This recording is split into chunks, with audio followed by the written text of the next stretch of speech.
কারবালা ময়দানে প্যাচার সাথে কি রহস্যময় ঘটনা ঘটেছিল, তাছাড়া ইমাম হুসাইন রাদিয়াল্লাহু তাআলা আনহুকে কি বলেছিল, প্যাচা কেন সবসময় ভয় ভয় থাকে, আর কেনই বা এই পাখিটি জনমানবহীন জায়গায় থাকতে পছন্দ করে এবং কেন এটি সবসময় উদাস ও দুঃখী থাকে।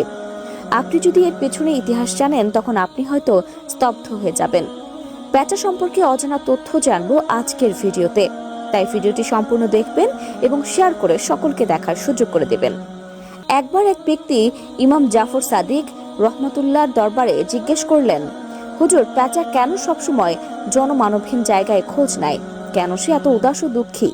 ইমাম জাফর সাদিক রহিমাল্লাহ একটু চুপ করে থেকে তাকে বললেন, হে আগন্তুক, আজ তুমি যে পাখিটিকে এমন দেখে অভ্যস্ত হয়েছ সে সবসময় এমন ছিল না।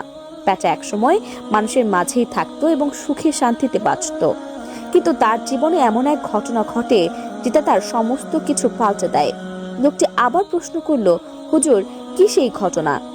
ইমাম জাফর রহিমুল্লাহ বলেন, এই প্যাচাটি রাসূল সাল্লাল্লাহু আলাইহি ওয়াসাল্লামের বংশধরদের ভালোবাসত। একসময় সে এভাবে নির্জনে থাকতো না, কিন্তু কারবালার হৃদয় বিদারক ঘটনার পর থেকেই সে নিঃসঙ্গ হয়ে পড়ে।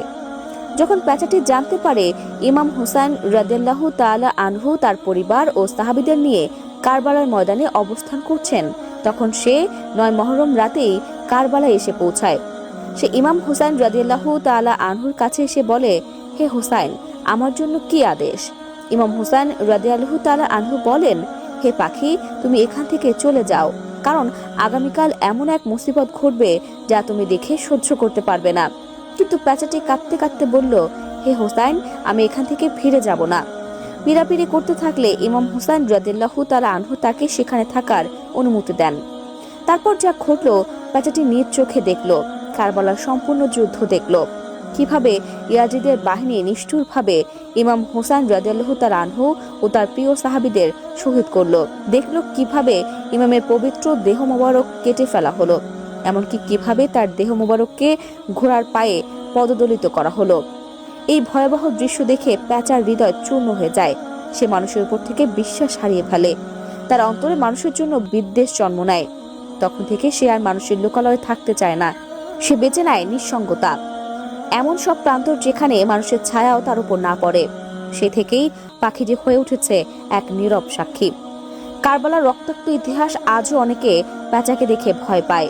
সে যদি বাড়ির আশেপাশে ডাকে, লোকজন ভাবে কোনো অশুভ কিছু আসছে।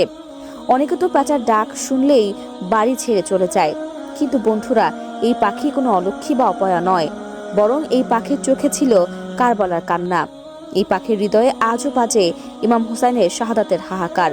তাই মনে রাখবেন, প্যাচা ডাকার কারণে কোনো বিপদ আসে না। সে রাতে ডাকুক বা দিনে ডাকুক, এতে ভয়ের কিছু নেই। প্যাচা শুধু একটি পাখি, সেই ভালোবেসেছিল তার মালিককে, আর সেই ভালোবাসার মূল্য দিতে গিয়ে হারিয়েছে তার হাসি মুখ, তার জীবনযাপন, তার ভরসা। তা দর্শক, এতক্ষণ 24 ঘন্টা নিউজের সাথে থাকার জন্য আপনাকে ধন্যবাদ।